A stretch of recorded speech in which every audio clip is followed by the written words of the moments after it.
Hi bro, வணக்கம். உங்கள் கலிப்பலன் முத்து. ஆக்சுவலாக நேற்று நம்ம விஐபி குரூப்பில் 706ன்னு கொடுத்தோம். அவன் 206. தட்ஸ் ஆஃப் அன்ஃபேமிலி நம்பர். இந்த மாதிரி அன்ஃபேமிலி நம்பர் வந்தால் டபுள்ஸ் வர்றதுக்கு அதிகமான வாய்ப்புகள் இருக்கும். கொஞ்சம் கவனமாக இருங்க. இப்போ எந்த போர்டுக்கு என்ன வரணும் தட்ஸ் உள்ளே வரும். ஏன்னா 3 ஃபேமிலி நம்பருமே உள்ளே கொண்டு வந்திருக்கான். அப்படிங்கிறப்ப எந்த ஃபேமிலிக்கு போகணும் அப்படிங்கிறது எடுக்கிறதே கொஞ்சம் கஷ்டம்தான். ஆல் போட்டிருக்குல கிடைச்ச நம்பர் 9742. அப்படிங்கிறப்ப 0 டச் நம்பர் 47, 26 டச் நம்பர் 9. அப்படிங்கிறப்ப இப்போ எந்தெந்த போர்டுக்கு இப்போ இந்த நம்பர் ஆட்டோமேட்டிக்காக உள்ளே வரணும், கேட்டுக்குள்ளே வரணும். அப்போ போர்டு கிசிங்கில் கொஞ்சம் ஈஸியாக மேக் பண்ணலாம். ஓகேவா? போர்டு கிசிங் ஆரம்பிப்போம். ஏ போர்ட் ஆஃப் ரூட் இருங்க. ஐயோ, இது வரையா? சார், ஏ போர்டு ரூட் இதுதான்.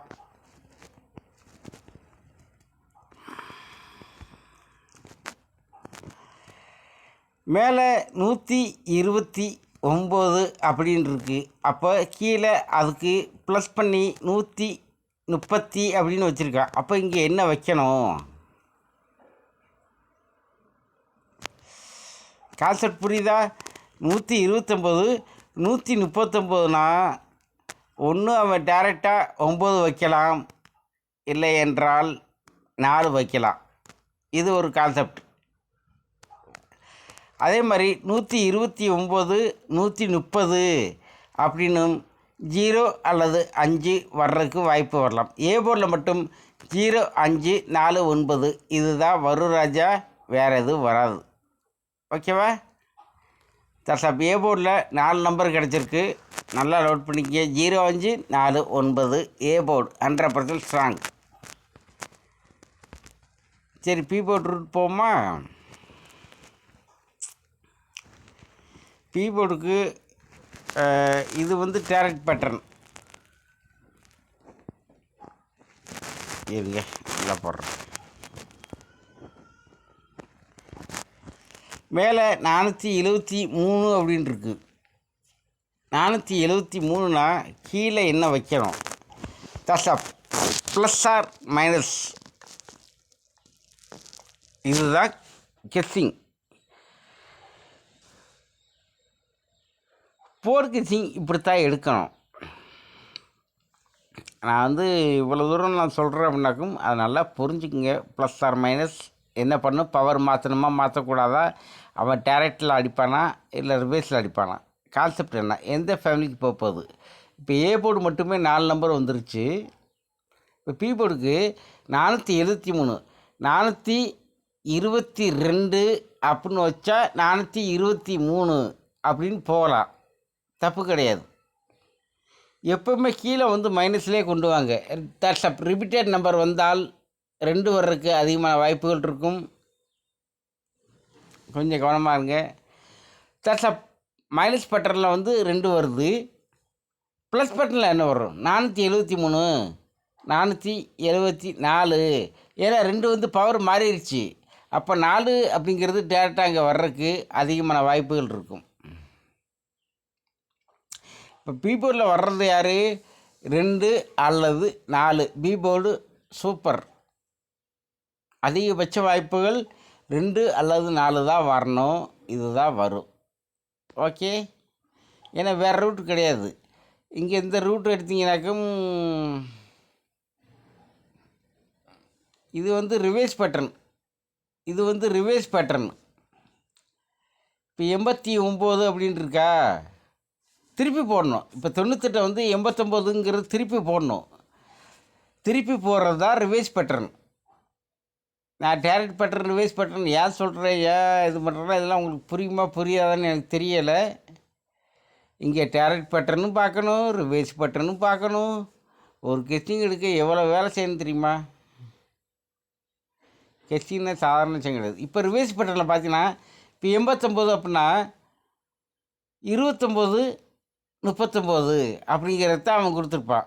அப்போ இந்த இடத்துல பி போர்டில் 4 9, ஏன்னா 26ஓட டச் நம்பர் 9 அப்படிங்கிற ஒரு விஷயம் இருக்குது. அப்போ பி போர்டில் 4 அல்லது 9 வர்றதுக்கு அதிகமான வாய்ப்புகள் இருக்கிறது. நல்லா புரிஞ்சுக்குங்க. ஏ போர்ட் நம்பர் கொடுத்துட்டேன். அப்போ ஏபி என்ன வரும் அப்படிங்கிறது உங்களுக்கு தெரிஞ்சு போச்சு. சரி, ஓகே. நெக்ஸ்ட்டு சி போர்டு போயிடுவோம். சி போர்டுக்கு ரூட் எங்கே இருக்குது?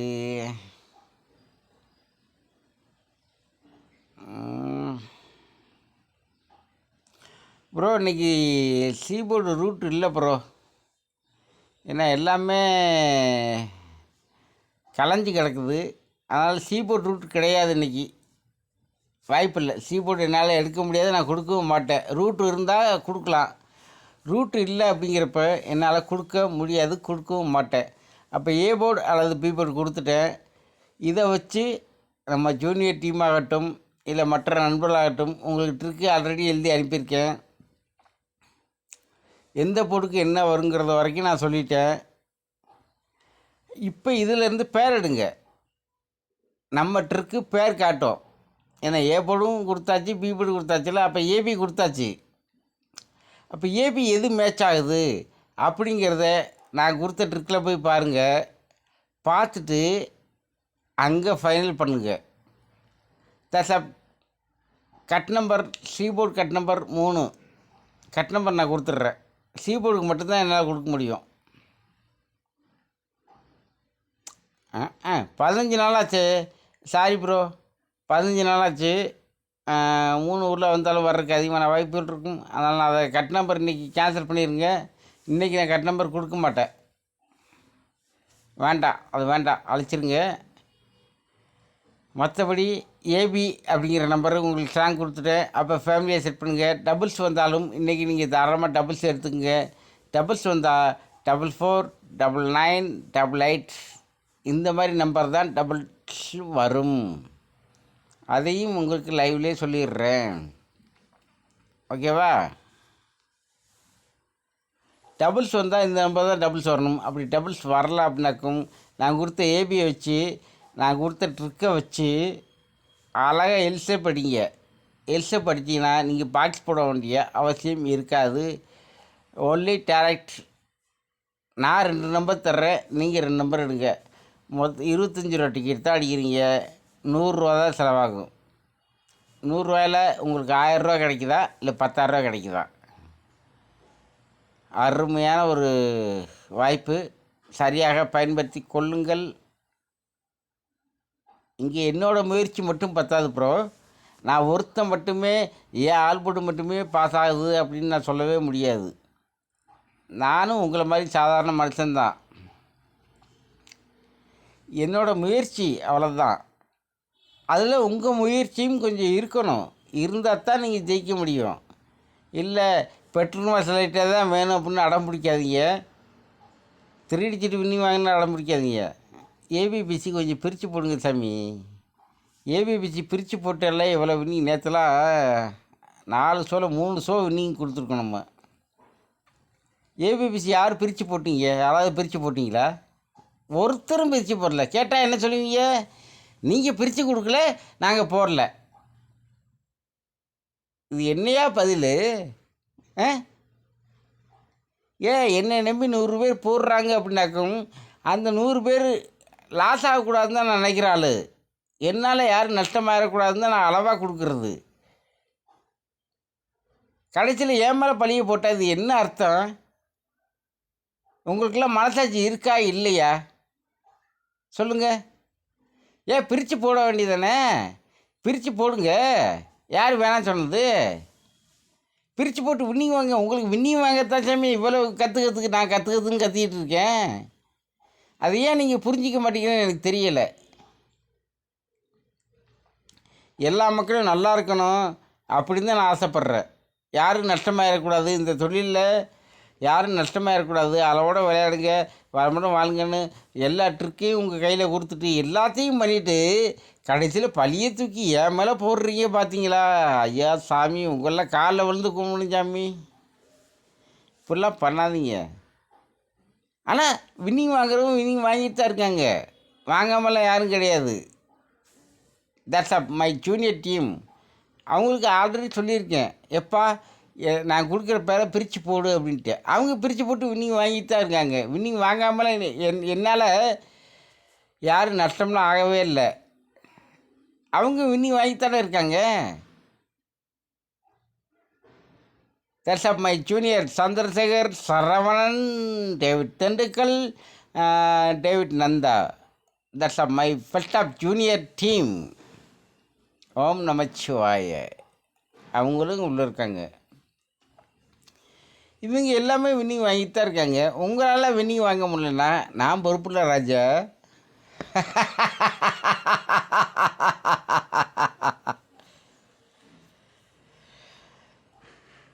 உங்கள் தகுதி, உங்கள் திறமை. இங்கே கணிப்பு அப்படிங்கிறது விளையாட்டு இல்லை, தொழில் ராஜா, தொழில். இங்கே கற்றுக்கணும். அடிப்படை விதிமுறைகள் தெரியாமல் நீங்கள் தவறு செய்தால் அதற்கு முத்து பொறுப்பு இல்லை. ஓகேவா? நன்றி, வணக்கம். உங்கள் அன்புக்கும் ஆதரவுக்கும் நன்றி, வணக்கம். உங்கள் கணிப்பாளன் முத்து. பாய்.